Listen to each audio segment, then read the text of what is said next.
I have way too much stuff to bring every morning. Oh my god. Love you, Brittany. Oh my god. Jesus. I got my big water jug. Whoa. It's gonna be a sloppy beginning. There we go. Alright, so if you're friends with me on Facebook, you already watched that. This opening. If not, we're beginning retelling the story.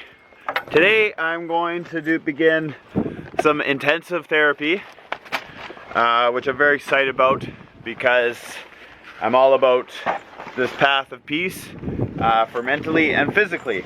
I don't work out to release anger per se. I work out to get the joy of working out. So everything, I just kind of changed my mindset. Look at my brush. Shit, on my brush. Whatever. There we go. So also, I'm beginning a journey tomorrow to Toronto. Why is this a big deal? This is a big deal because about 7 months ago, I don't really remember, I was coming back from Edmonton, visiting the family, super awesome. And I made one, I was not ready for that journey. That's all I'm gonna say. Talk about this later because I gotta get going. I got an appointment.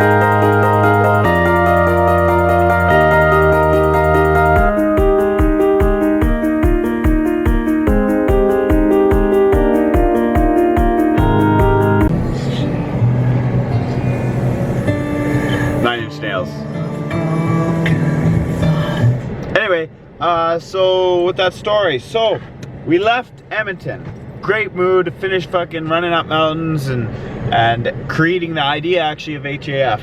First plane, cramped spaces, fuck, everything was out of my control, fucking crowded ass gym. I'm gonna swear a lot more on this, it's just instinctual. It was crowded everywhere, it was crazy amounts of people, and I was still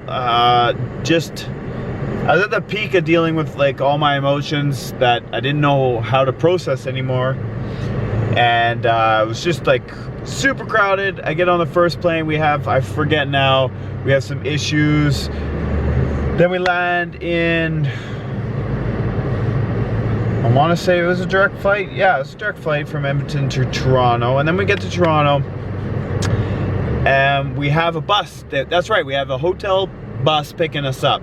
So we had to book it from one end of Toronto airport to the other end. And again, it was super packed. It was end of the Christmas season or summer season, so everybody's coming home. And it was just like madness. And then couldn't control our son, like he was staying beside us, but like I was trying to protect him. And I lost a lot of control and was just very angry. So anyway, to be continued because I now have to make my appointment, but I want to keep going with this, so don't forget.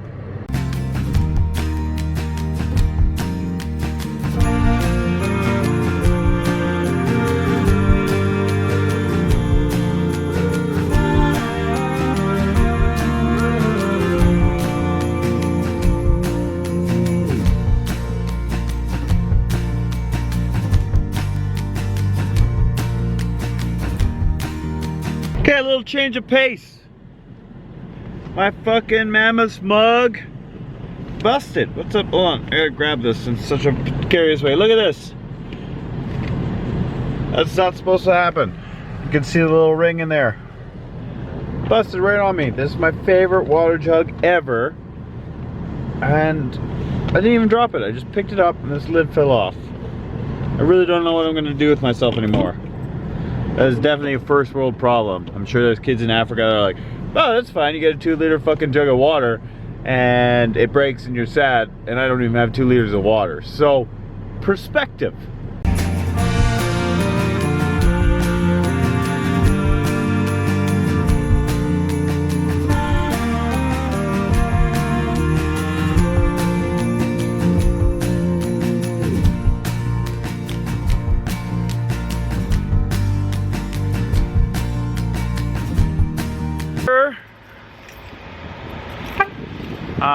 That kind of lost control feeling.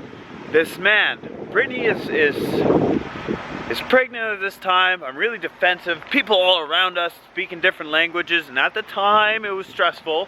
I had pre-connotations and all this other bullshit fucking that I'm over now, thank you very much. But yeah, I got super angry, and this man, he walked out of the fucking bus so lazy and slow, and he walked by Brittany's luggage, didn't grab it, which is a huge slight in my mind. Went back up to the bus, I lost it. I grabbed all my luggage in one hand. It was like 6 pieces. It was like totally unruly. I walk in the bus, he says, excuse me. I said, sit the fuck down. And then I go and run into the bus with all that, hit some poor person with my luggage. And then after that luggage, that man calls me rude and says this is disrespectful, which it was, fully on, and I get right in his face. I don't remember what I say, but I remember feeling like the bus tension just raised because they're all feeling so awkward at what I'm doing right now. And then, long story short, I felt like shit, I felt awkward. The reason I'm telling you this story is so that if you're experiencing the same things, take your time, man. Don't go, or girl, don't go in those scenarios. If you are, be more open with your spouse if you have it, or your friends that are around you, because Brittany was totally unprepared for my burst out, and I'm not even doing it justice. You need to ask her, because I don't even remember half of it. So, back to positivity from yesterday. You can learn from those mistakes and make it worth making those mistakes, because I learned. I went and got help after that. Danielle just totally, like, we worked really hard just recently, like literally 20 minutes ago. I feel tired and exhausted, but she helps me every day. And also it helps me, beauty. In a car I was talking about how I broke my mammoth bug. Daryl's so smart, it's fixed. Saved me $20, yeah. It's funny, everybody's so dressed for this weather, and I'm really not. It's because of Manitoba. Everybody has toques and gloves and jackets, and they're freezing and dying, but I'm good to go. So there's no issues. Big old truck gonna get smacked by it. Like, wait till you see this guy. We're gonna walk by him, he's gonna be all bundled up. There's me wearing jeans, Converse, and a frickin' no gloves. What kind of man is that? It's crazy.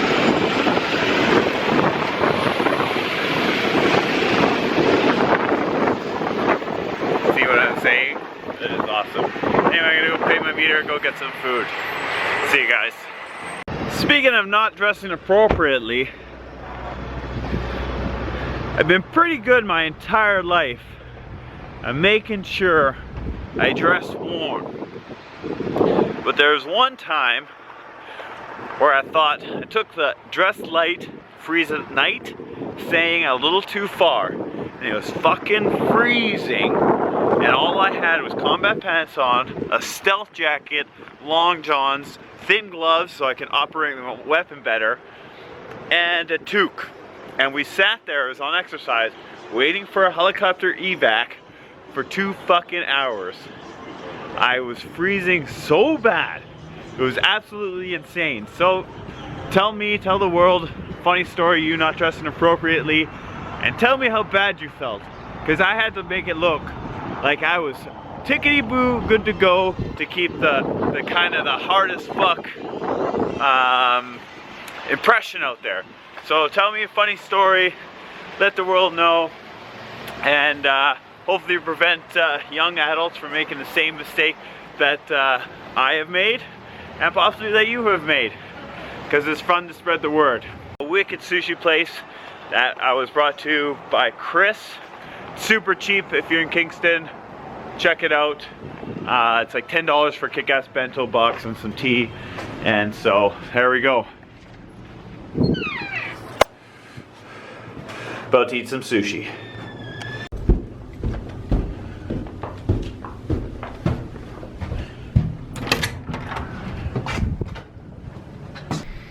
It was a very cool place. I had a giant bento box. I had 6 salmon rolls for $15, nice green tea, good atmosphere. It was really cool. This is upstairs. I had to go upstairs to the bathroom, and this looks like an awesome place to rent out. I have a little bar at CS Being Wild there. Cool view, Princess Street. So, really dig it. Now I'm off to Ironclad. I'm going to be getting your muscle shirts. I'm going to be getting my zip-up hoodies, and then new t-shirts fully designed, and hopefully my hats, hopefully my hats come in, and it will be good to go. Now I have to brace myself for the epic cold that I'm about to face.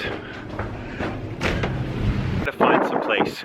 I'm a little bit late, and I don't know where in this building I'm going, so I'm just gonna ask people, because that's what you do. Oh, very fancy.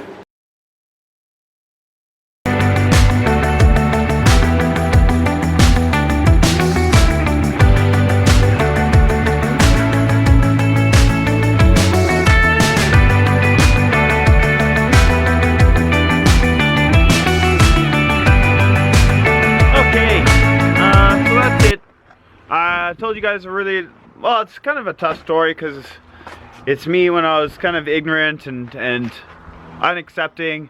Long story short, I am very accepting, and I'm really grateful for the gift I have. I really respect all the men and women out there who sacrifice themselves still to this day, every day, for our freedom and our safety. So I'm on the path of peace. I hope you're out there doing your thing. You know you're on a journey. Appreciate your journey, and let's move forward together. Hard as fuck. Enjoy the day, and I'll see you guys tomorrow.